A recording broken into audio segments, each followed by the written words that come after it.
Hello friends, welcome to my YouTube channel. আমি বিশ্বজিৎ তোমাদের সঙ্গে আছি। আশা করি তোমরা সবাই ভালো আছো।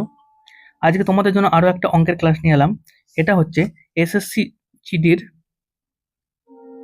কনস্টেবলের ফার্স্ট শিফট। সেটা হয়েছিল কবে? 5th ফেব্রুয়ারি 2025। এরই ফার্স্ট শিফটের যে ম্যাথগুলো ছিল সেটাই তোমাদের সঙ্গে আমি সলভ করে দেখাবো। চলো তাহলে ভিডিওটা শুরু করছি।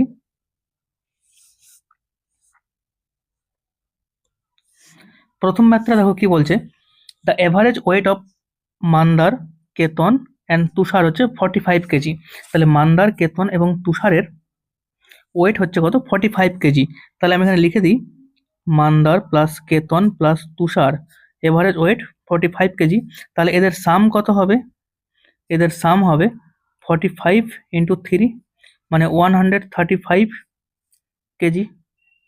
এটুকু গেল। এরপরে কি বলছে? The average weight of Mandar and Ketan হচ্ছে 43 কেজি। তাহলে মান্দার আর কেতনের এভারেজ ওয়েট হচ্ছে 43 কেজি। এটা দিকে লিখে দিই মান্দার অ্যান্ড কেতন হচ্ছে 43 কেজি। তাহলে এদের সাম হবে 43 ইন্টু 2, এর সঙ্গে 2 গুণ করে দিলে হচ্ছে 86 কেজি। আর পরেরটা কি বলছেন? দ্যাট অফ কেতন অ্যান্ড তুষারের হচ্ছে 48 কেজি, এবং কেতন আর তুষারের গড় ওজন হচ্ছে 48 কেজি। তাহলে কেতন প্লাস তুষার হচ্ছে 48 কেজি। এদের সাম তাহলে কত হবে? 48 ইন্টু 2 মানে হচ্ছে কত? 96 কেজি। এটুকু বোঝা গেল তোমাদের। এবার দেখো, তাহলে কোশ্চেনটা আমাকে কি জিজ্ঞেস করেছে? দেন দ্য ওয়েট অফ কেতন, তাহলে কেতনের ওজন কত এটাই আমাকে বার করতে বলেছে। তাহলে প্রথমে আমার ছিল মান্দার, কেতন আর তুষারের সমষ্টি ওজন কত? 135 কেজি। আর এখন মান্দার আর কেতনের হচ্ছে কত? 86 কেজি, এবং কেতন আর তুষারের হচ্ছে 96 কেজি। তাহলে এখানে দেখো কেতন হচ্ছে দুবার ইউজ হচ্ছে, তাই না? তো দুবার কেতন আছে এখানে, আর মান্দার একবার আছে আর তুষার একবার আছে। তাহলে এইটা আর এইটা আমি যোগ করে 135 থেকে বিয়োগ করে দিলেই আমি কেতনের গড় যে ওজন সেটাই পেয়ে যাব। তাহলে 86 প্লাস 96 মাইনাস 135, এটা করলে কত হচ্ছে? 6612 নতুনে 18, 182 মাইনাস 135, এটা করলে কত হচ্ছে? 7, 3 আর 4 4, 47, মানে হচ্ছে 47 কেজি। বি অপশানে যেটা আছে এটাই আমার উত্তর। বোঝা গেল?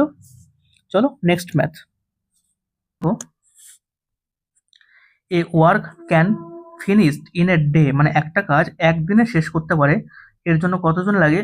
20 মেন লাগে, অথবা 30 ওমেন লাগে, অথবা 50 বয়েজ লাগে।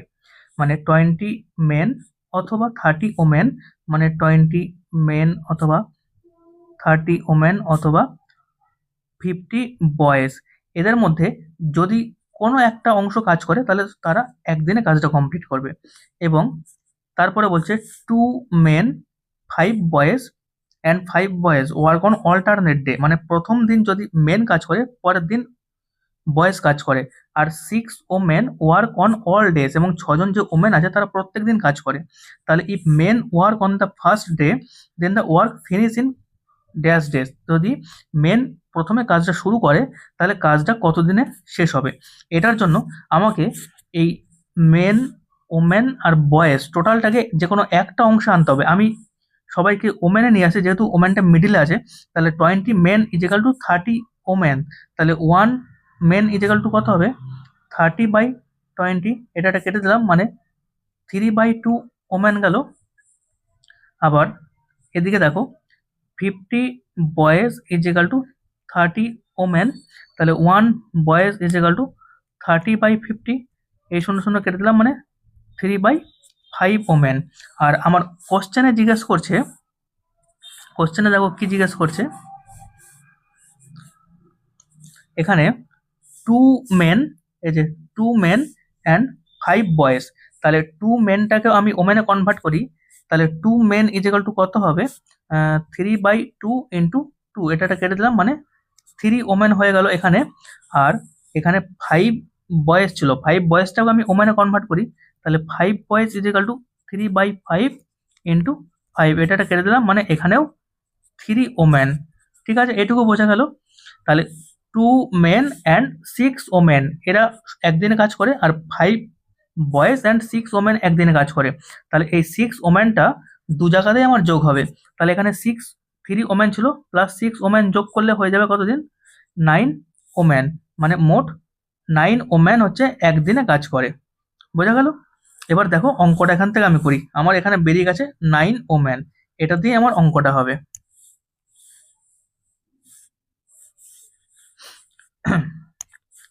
দেখো 30 ওম্যান কাজ করছে কত দিনে? একদিনে। তাহলে 1 ওম্যানের নিশ্চয়ই বেশি সময় লাগবে,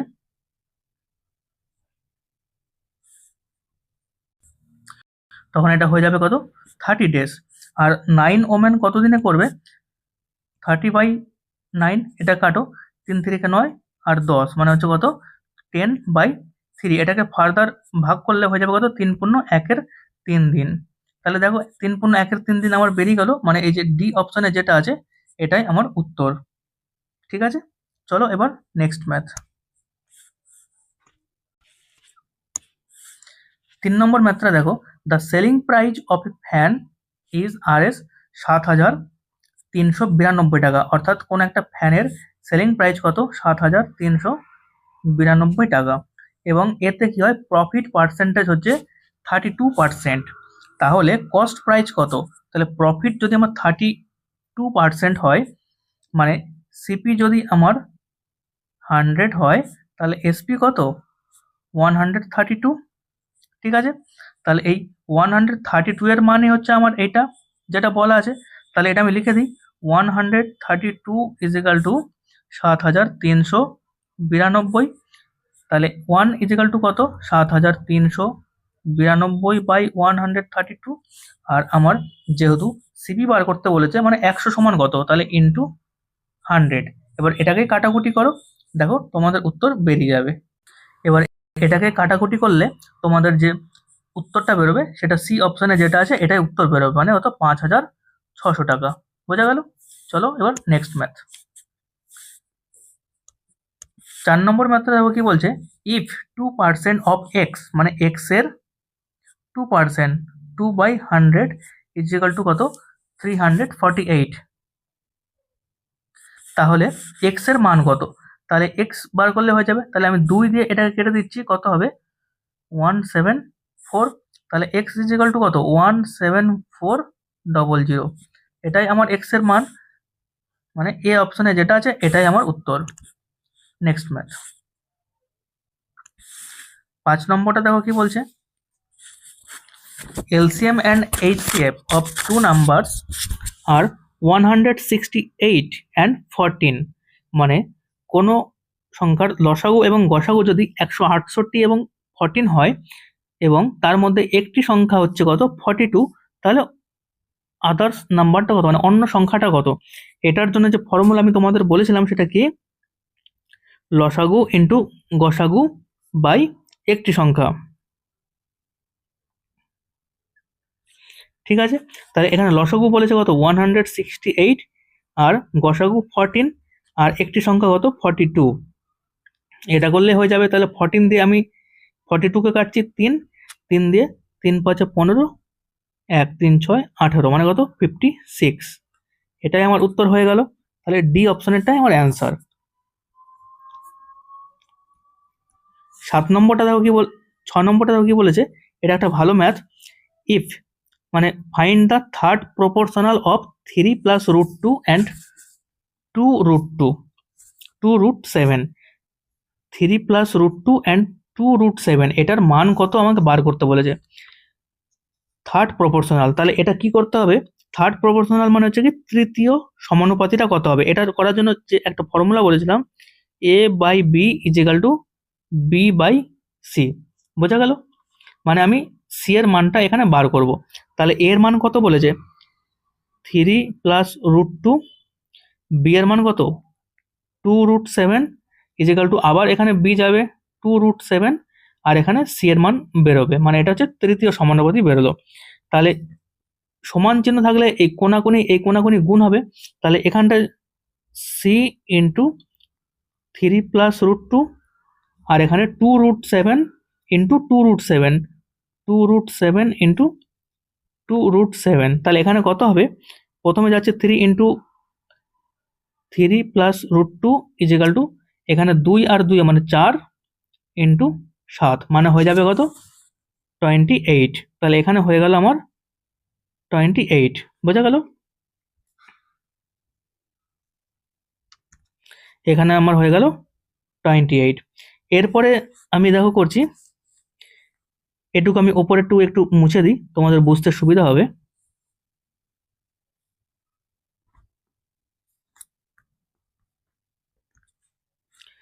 তাহলে এখানে আমি সি সমান ধরছি, এটা উপরে নিয়ে চলে এলাম, তাহলে 28/3 প্লাস √2, বোঝা গেল? এবার এটা করার জন্য আমি কি করব? করণীয় নিরসন করতে হবে, আর কোনো উপায় নেই। নিচে যেহেতু 3 প্লাস √2 আছে, মানে এটাকে আমাকে তুলতে হবে, তা তখন আমি কি করব? এটাকে গুণ করব 3 মাইনাস √2। তাহলে নিচে যেহেতু আমি 3 মাইনাস √2 গুণ করেছি, ওপরেও আমাকে 3 মাইনাস √2 গুণ করতে হবে। তাহলে নিচের ফর্মুলাটা কি চলে আসবে? a plus B into A minus B, মানে A square minus B square. তাহলে এ স্কোয়ার কত? 3-এর স্কোয়ার মানে 9, আর 2 √2 মানে 2 যাবে, তাহলে 3 মানে 9 মাইনাস 2, এটুকু গেল। আর ওপরে আসছে কত? 28 ইন্টু 3 মাইনাস √2, এটুকু বুঝতে পারলে? তারপরে দেখো কি হবে, নিচে হচ্ছে কত? 7 চলে এলো, আর উপরে 28 আর 3 মাইনাস √2, ঠিক আছে? এবার 7 দিয়ে 28কে কেটে দিলাম, মানে 4, মানে 4 ইন্টু 3 মাইনাস √2, এটাই হচ্ছে আমার উত্তর। এটা কোথায় আছে? সি অপশন আছে, এটাই আমার অ্যান্সার। চলো এবার নেক্সট ম্যাথ। 7 নম্বরটা দেখো কি বলছে। The simple interest on a principal amount is RS 824 টাকা, মানে কোনো একটা মূলধনের উপরে সরল সুদ হচ্ছে 824 টাকা আমার। এরপরে দেখো কি বলছে, for a period of 4 years, মানে 4 বছরের জন্য রেট কত? 8% পার অ্যানাম, মানে বার্ষিক 8% সরল সুদের হারে। তাহলে প্রিন্সিপাল অ্যামাউন্ট কত, মানে মূলধনটা কত? তাহলে সরল সুদের ফর্মুলা হচ্ছে কি I equal to PTR by 100। তাহলে এখানে আই মানে ইন্টারেস্ট কত বলেছিল? 824, আমাকে পি বার করতে হবে, জানি না।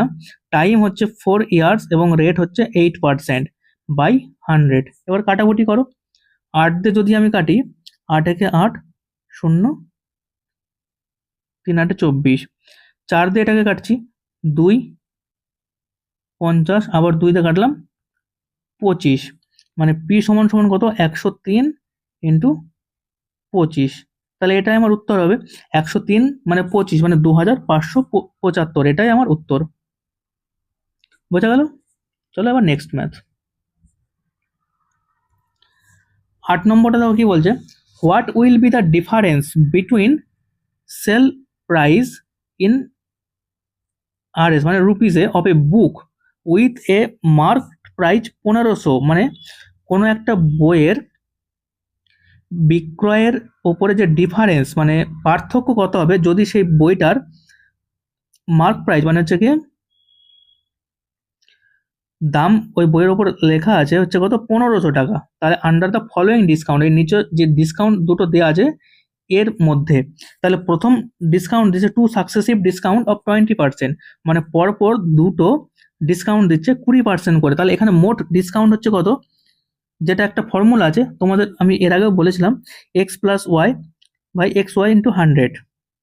তাহলে এখানে আমি যখন 20% হারে ডিসকাউন্ট দিচ্ছে, তখন হবে কি এক্স প্লাস ওয়াই, ডিসকাউন্ট দিচ্ছে মানে minus x Y by 100।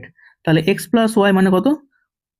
20 plus 20 minus 20 into 20 by 100। তাহলে এখানে গেল কত? 40 মাইনাস এখানে কত? 400 বাই নিচে 100 মানে 4 ইজিক্যাল টু কত? 36%, এখানে গেল 36%। আর পরেরটা হচ্ছে কত? 30 প্লাস 10 মাইনাস 30 ইন্টু 10 বাই 100। তাহলে এই শূন্য কেটে দিলাম, মানে এখানে কত? 40 মাইনাস 3 ইজিক্যাল টু 37%। তাহলে এখানে 36%, এখানে 37%, তাহলে এই দুটোর পার্থক্য কত? 1%। তাহলে এই 1% বার করলে আমার উত্তর হয়ে যাবে। এবার দেখো 1% কত হবে, 1500 যদি আমি 1% বার করি তাহলে 1/100, দুটো শূন্য, এখানে দুটো শূন্য কেটে গেল, মানে কত, 15 টাকা। এটাই আমার অ্যান্সার। তাহলে দেখো বি অপশনে এটা আছে। বোঝা গেল আশা করি। চলো নেক্সট ম্যাথ। 9 নম্বর ম্যাথটা দেখো কি বলেছে, শান হ্যাজ আরএস 1612 টাকা উইথ হিম, মানে শানের কাছে কত টাকা আছে, 1612 টাকা। হি divided it amongst his son Piyush and Manoj, মানে পীযূষ আর মনোজের মধ্যে সে এই 1612 টাকাটা ডিভাইড করে দিচ্ছে। And asked them invest it 8% per rate of interest compounded annually, এবং তাদেরকে বলছে যে এই টাকাটা 8% জটিল সুদের হারে, মানে কম্পাউন্ড ইন্টারেস্টের হারে ইনভেস্ট করার জন্য। ইট ওয়াজ সিন দ্যাট, মানে এটা পরে দেখা যায় যে Piyush and Manoj goat same amount, মানে তারা দুজনাই একই অ্যামাউন্ট পাচ্ছে কত বছর পরে, 12 and 13 বছর পরে রেসপেক্টিভলি। মানে পীযূষ 12 বছর পরে পাচ্ছে আর মনোজ কত, 13 বছর পরে পাচ্ছে।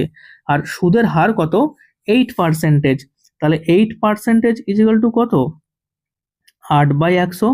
এটাকে ফার্দার কাটাকুটি করলে কত হবে, 4 দিয়ে যদি আমি কাটি, এটা 2, এটা 25, মানে 2/25। তাহলে একটা যদি 25 হয় তাহলে অপরটা যাবে কত, 27। এখানে আমি তোমাদের আগে এই অঙ্কগুলো অনেকবার করেছি এবং তোমাদের যে সেম ট্রিকটা আমি বলেছিলাম এটা এখানে খেয়াল করো, যে এই দুজনের মধ্যে যার মানে কম সময়ের জন্য টাকা খাটবে তার ইন্টারেস্টের হারটা বেশি হবে, আর যার বেশি সময়ের জন্য টাকা খাটবে তার ইন্টারেস্টের হারটা কম হবে। তাহলে এখানে আমার উত্তর চেয়েছে কার, পীযূষের। পীযূষের হচ্ছে 12 বছরের জন্য খাটছে, তাহলে তার ইন্টারেস্টের হার কত হবে, 27%। তাহলে 27 বাই এই দুটোর সমষ্টি কত, 52। আর মোট মূলধন কত ছিল, 1612 টাকা ইন্টু 1612। এবার কাটাকুটি করো, আমি যদি 4 দিয়ে কাটি, 4 13 52, 4 দিয়ে 4 4 16, 0 3, আবার 13 দিয়ে কাটছি, 3 13 39, 1 10 3 13 3 31, মানে হয়ে গেল কত, 27 ইন্টু 31। এটাকে তোমরা গুণ করো, দেখো তোমাদের উত্তর চলে আসবে। তাহলে এটাকে গুণ করলে কত উত্তর আসবে, এই সি অপশানে যেটা আছে 837, এটাই তোমাদের উত্তর আসবে। আশা করি বোঝা গেল। চলো নেক্সট ম্যাথ। বলছে দ্য স্মলেস্ট ন্যাচারাল নাম্বার, মানে সব থেকে ছোট ন্যাচারাল সংখ্যা হতো যেটা 26, 8, 11 এবং 13 এগুলো দিয়ে বিভাজ্য হবে। তাহলে এটা করার জন্য আমি এগুলোর লসাগু বার করে দিলে উত্তর হয়ে যাবে 26, 8, 11, 13। তাহলে প্রথমে কত, 2 দিয়ে যাবে, 13, 4, 11, 13, আবার 13 দিয়ে যাবে, 1, 4, 11, 1। এরপরে তো আর যাবে না, তাহলে এখানে কত হচ্ছে, এলসিএম 2 ইন্টু 13 ইন্টু 4 ইন্টু 11, মানে 13 দুনে 26 ইন্টু 4, মানে 104 ইন্টু 11। এটাকে তোমরা ক্যালকুলেশন করো, দেখো 1144, মানে 1144 যেটা হচ্ছে সেটা তোমাদের উত্তর, মানে ডি অপশনটা। বোঝা গেল। চলো নেক্সট ম্যাথ। 11 নম্বরটা দেখো কি বলছে, Manoj travels from A city to B, মানে মনোজ এ সিটি থেকে বি সিটিতে ট্রাভেল করছে। If Manoj drives his car 1/5, মানে মনোজ যদি তার গাড়িটাকে 1/5 অফ হিজ নর্মাল স্পিডে, মানে তার যে নর্মাল যে স্পিড হয় তার থেকে 1/5 গতিতে চলে, মানে তার স্পিড যদি 5 কিলোমিটার/আওয়ার হয়, ওখানে সে 1 কিলোমিটার/আওয়ার চালাচ্ছে, তাহলে তার সময় কত লাগছে, then he reach B city 36 minute লেটে পৌঁছাচ্ছে। বোঝা গেল।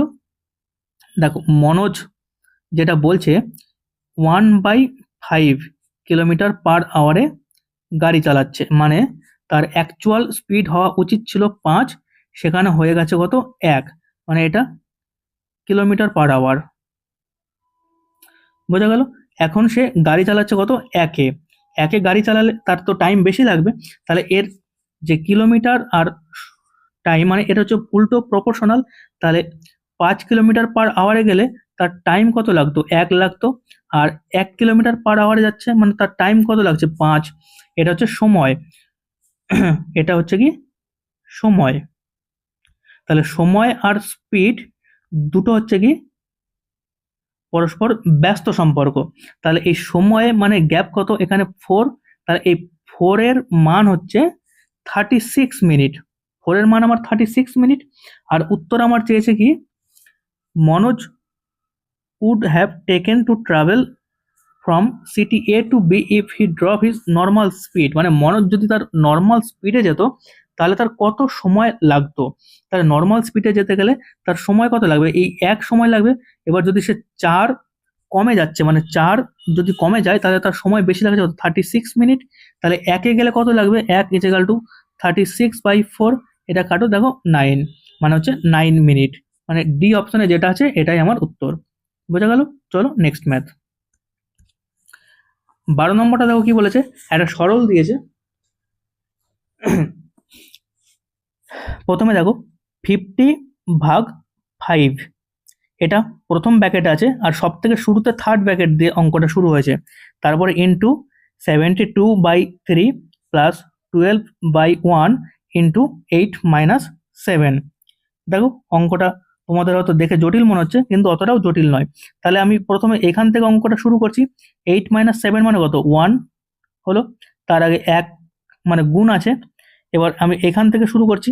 72/3, এটাকে যদি আমি 3 দিয়ে 72 কে ভাগ করি কত হবে, 24 প্লাস 12। ঠিক আছে, এটুকু বুঝতে পারলে? তাহলে এখানে দেখো কত হবে, 24 আর 12কে 1 দিয়ে গুণ করলে সে 12ই হবে, মানে এখানে হয়ে গেল আমার 36।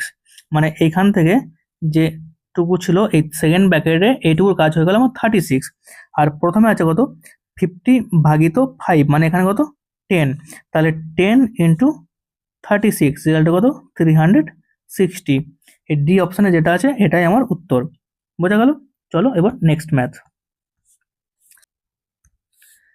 13 নম্বর অঙ্কটা দেখো, এটা একটা সরল আবার দিয়েছে, -9 ফার্স্ট ব্র্যাকেটে, আবার মাইনাস, তারপর আবার -60 ভাগ -15 প্লাস -3 ইন্টু 7। তাহলে আমি এটা আবার সেই বদমাস নিয়ম যেটা আছে সেই একই নিয়মে অঙ্কটা করব। তাহলে ব্র্যাকেট, তারপরে অফ এবং ডিভিশন, এখানে ব্র্যাকেট আছে এবং তারপরে কি আছে, অফ যেহেতু নেই এখানে ডিভিশন আছে। তাহলে -60 ভাগ -15, তাহলে এটাকে ভাগ করলে কত হবে, 4। আর যেহেতু মাইনাস আছে তাই এখানে মাইনাস রয়ে গেল।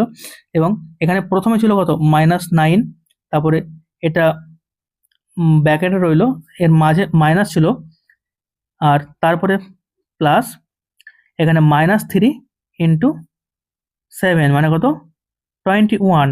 এবং এর আগে কি আসবে, মাইনাস আসবে, যেহেতু এখানে মাইনাস আছে।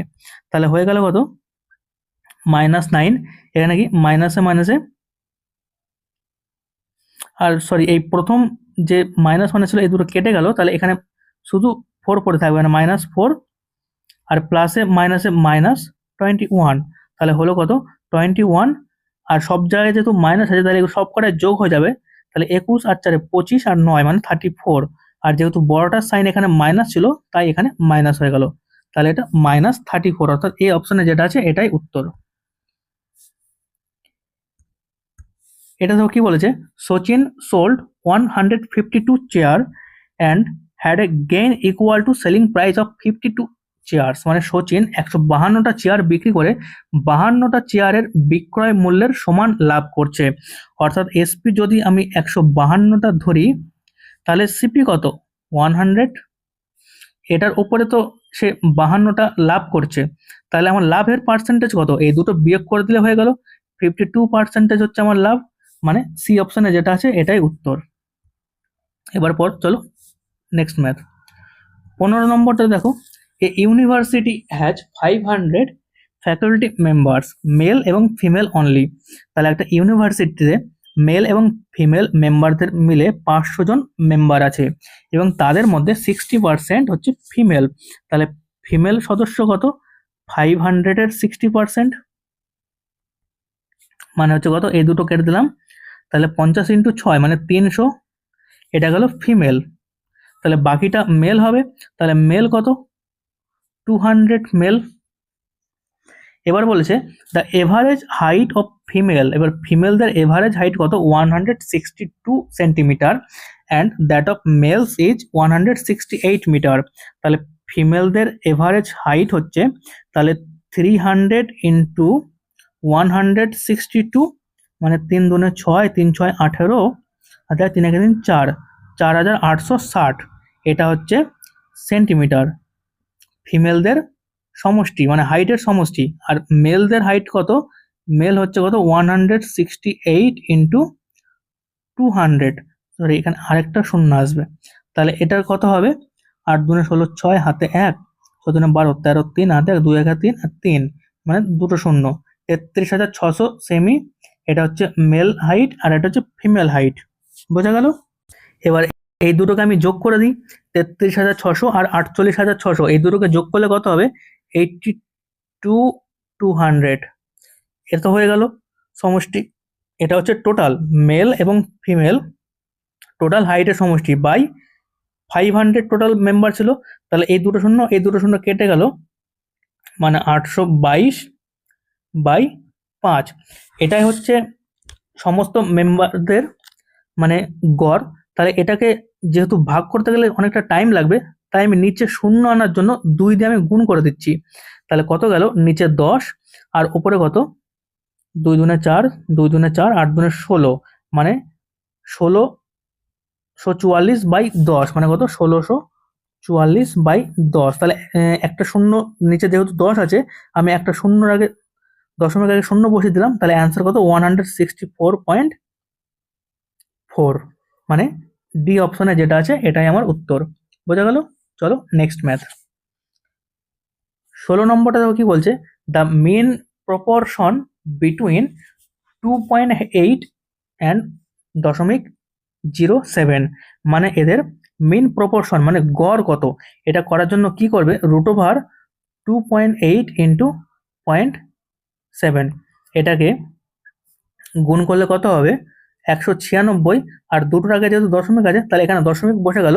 এবার এটাকে আন্ডার রুট করলে কত হবে 1.4, মানে এটাই আমার উত্তর, মানে এই অপশনে যেটা আছে এটাই। বোঝা গেল? চলো নেক্সট ম্যাথ। 17 নম্বরটা দেখো কি বলছে, when difference between compound and simple interest, মানে যখন জটিল সুদ এবং সরল সুদের ইন্টারেস্টের মধ্যে যে ডিফারেন্স হয় সেটা কত 3 বছরের হয়, কত 244 রুপিস, আর সুদের হার কত 5%, তাহলে প্রিন্সিপাল কত, একটা ভালো অঙ্ক দিয়েছে এই অঙ্কটা দেখো, সুদের হার কত 5%, তাই তো? তাহলে 5% সুদ যদি হয় তাহলে সিম্পল ইন্টারেস্টে আমার কি হবে, 3 বছরে সুদ দিচ্ছে মানে প্রত্যেক বছরই 5% করে যাবে, তাহলে 3 বছরের সরল সুদ আমার কত গেল 15%। এবার আসল খেলাটা হবে কম্পাউন্ড ইন্টারেস্টে। কম্পাউন্ড ইন্টারেস্ট তো সরল সুদের মতো যাবে না, কারণ এখানে জটিলভাবে সুদ আসবে, মানে প্রত্যেকবার যে ইন্টারেস্ট দেয় তার উপরে আবার সুদ যাবে। তাহলে এটা করার জন্য একটা বেসিক মানে নর্মাল ট্রিক যেটা দেখো আমি করছি, তোমরা শতকরা এইভাবে অঙ্ক করে থাকো, x plus Y plus XY/100, এটা দিয়ে আমি করব। এটা দিয়ে করলে আমার 2 ইয়ার্স প্রথমে বেরোবে, তাহলে 2 ইয়ার্স যখন বেরোবে তাহলে দেখো 5 প্লাস 5 প্লাস 5 ইন্টু 5/100, মানে কত এখানে 10 প্লাস 25/100, তাহলে এটাকে ফার্দার ক্যালকুলেশন করলে কত হবে 10.25, এটা আমার 2 বছরে গেল। ঠিক সেরকমভাবে আমি সেম আরও 1 বছরের জন্য করব, তাহলে কত 10.25 প্লাস কত 5 প্লাস 10.25 ইন্টু 5/100, বোঝা গেল? তাহলে এখানে কত যাচ্ছে 15.25 প্লাস, এটাকে আবার যদি তোমরা কাটাকুটি করো তাহলে এখানে কত হবে 51.25, আর নিচে কত 100, আর এখানে এই দশমিক ছিল এটা তোলার জন্য আবার 100, তাহলে মানে দশমিকটা তোমার এখানে চলে আসবে, তাহলে মোট সমষ্টি হচ্ছে কত 15.7625, বোঝা গেল? তাহলে আমার মোট জটিল সুদ হচ্ছে 15.7625, এটা হচ্ছে আমার কি 3 বছরের কম্পাউন্ড ইন্টারেস্ট, আর এটা 3 বছরের সিম্পল ইন্টারেস্ট। বোঝা গেল? আমি এখানটা একটুখানি পরিষ্কার করে দিই, তোমাদের আরো বুঝতে সুবিধা হবে।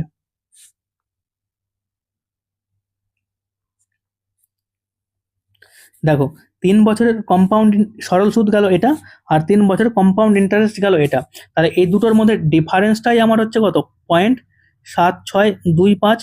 এই 0.7625টার মানই কত, 244 টাকা। বোঝা গেল? তাহলে এইটা সমান সমান যদি 244 হয়, তাহলে এক সমান কত, 244/0.7625। আর 100-র মান বার করলে আমার উত্তর, তাহলে ইন্টু 100।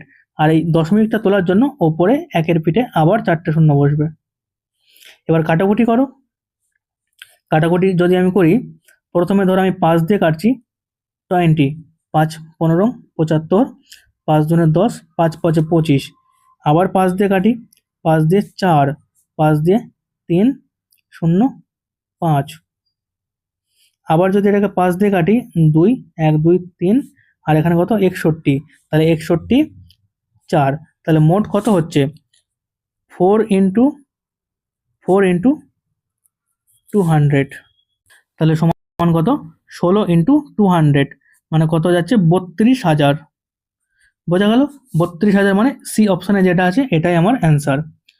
অঙ্কটা ভালো করে তোমরা চেষ্টা করো, দেখো তোমরা বুঝতে পারবে। খুব ভালো একটা অঙ্ক ছিল এটা। চলো নেক্সট ম্যাথ। 18 নম্বরটা দেখো কি বলছে, the price of fuel decreased by 55%, 10%, 20% in three successive months। মানে পরপর 3 মাসে যে ফুয়েলের মূল্য থাকে সেটা হ্রাস পাচ্ছে কত, প্রথমে 55%, তারপর 10%, তারপর 20%, এবং ইনক্রিজ বাই 65% ইন 4 মান্থস, এবং চতুর্থ মাসে এটা 65% বৃদ্ধি পাচ্ছে।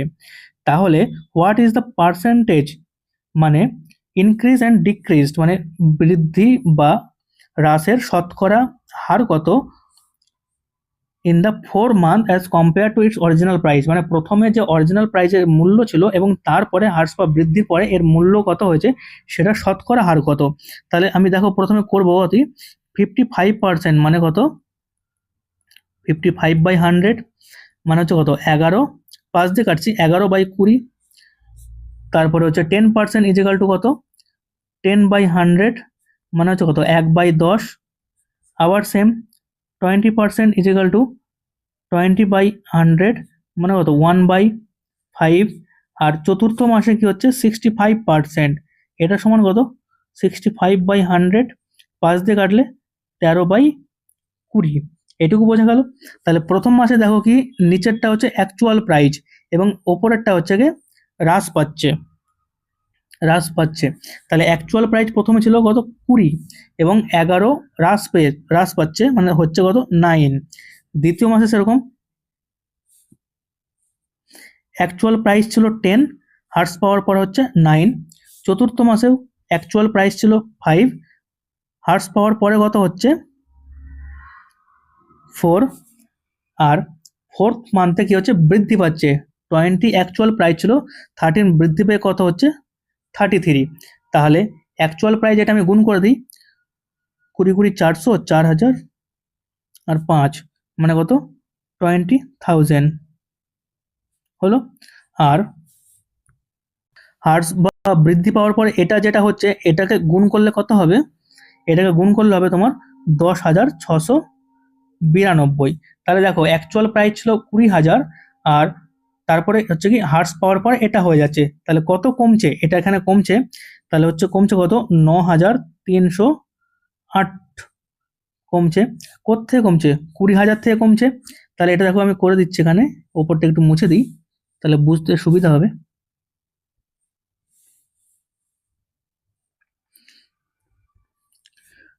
9,308 কমছে কোত্থেকে, 20,000 থেকে। আর শতকরার জন্য ইন্টু 100, তাহলে এখানে দুটো শূন্য, এখানে দুটো শূন্য কেটে দিলাম। তাহলে আমি 2 দিয়ে কাটি 100, আর 2 দিয়ে কাটলে কত হবে, 46/4 মানে 46.54। এটা কি হচ্ছে, হ্রাস পাচ্ছে। মানে সি অপশনে যেটা আছে এটাই আমার উত্তর হবে। বোঝা গেল আশা করি। চলো নেক্সট ম্যাথ। নম্বরটা দেখো কি বলছে, ইফ এ এজ মানে বাহু অফ এ কিউব মানে কিউবের কিনারাগুলি যদি ট্রিপলড করা হয় তাহলে এর ভলিউম কি হবে? তাহলে কিউবের ভলিউমের ফর্মুলা হচ্ছে এ কিউব। তাহলে প্রথমে এ কিউব ছিল, তারপরে এটাকে বৃদ্ধি করা হলো মানে 3 গুণ করা হলো। আমি ধরে নিলাম প্রথমে 1 ছিল, তাহলে 1 এর কিউব, এবং পরে 3 গুণ করা হলো, তাহলে 3 এর কিউব। তাহলে প্রথমে 1 ছিল, পরে হয়ে গেল কত? 27। তাহলে কত গুণ বৃদ্ধি পেল? 27 টাইম বৃদ্ধি পেল। মানে বি অপশনে যেটা আছে এটাই আমার উত্তর। চলো নেক্সট ম্যাথ, লাস্ট অঙ্ক এটা। দেখো কি বলছে, a man goes to Ahmedabad from Kolkata, মানে একজন মানুষ কলকাতা থেকে আহমেদাবাদ যাচ্ছে, তার স্পিড কততে যাচ্ছে? 78 কিলোমিটার পার আওয়ার, এবং রিটার্ন ফিরে আসছে কলকাতায় 91 kilometer per hour through the same route, মানে একই পথে যাচ্ছে। তাহলে তার অ্যাভারেজ স্পিড কত কিলোমিটার পার আওয়ারে? তাহলে অ্যাভারেজ স্পিড বার করা এটা ফর্মুলা কি? 2 into X into Y by X plus Y. তাহলে এখানে দেখো কি করব, 2, এখানে এক্স এর মান কত? 78, এবং ওয়াই এর মান হচ্ছে 91, তাহলে বাই 78 প্লাস 91, মানে 2 ইন্টু 78 ইন্টু 91, আর এটাকে যোগ করলে 8 আর 9, 9 10 16, 169। আমি 13 দিয়ে কাটছি, 13 তার 169, 13 7 তার 91, আবার 13 দিয়ে কাটলাম 6, তাহলে 6 দুনে 12 ইন্টু 7, 7 বরং 84, 84 কিলোমিটার পার আওয়ার তার হচ্ছে অ্যাভারেজ জার্নি, মানে অ্যাভারেজ কিলোমিটার পার আওয়ার, মানে সি অপশন যেটা আছে এটাই উত্তর। আশা করি অঙ্কগুলো তোমাদের বোঝা গেল। 20টা ম্যাথ ছিল, এর মধ্যেও কিছু একটু টাফ ছিল, যেগুলো হয়তো তোমাদের বুঝতে অসুবিধা হতে পারে। যদি তোমাদের বুঝতে অসুবিধা হয় তাহলে তোমরা অবশ্যই আমাকে কমেন্টে মেসেজ করো, আমি তোমাদের বোঝানোর আবার চেষ্টা করব। তাহলে আজকের ভিডিওটা এই পর্যন্ত ছিল। আর যদি তোমরা আমাদের এই চ্যানেল নতুন হও তাহলে অবশ্যই চ্যানেলটি সাবস্ক্রাইব করে দিও, আর যদি ভিডিওটি তোমাদের ভালো লাগে তাহলে একটা লাইক অবশ্যই করে দিও।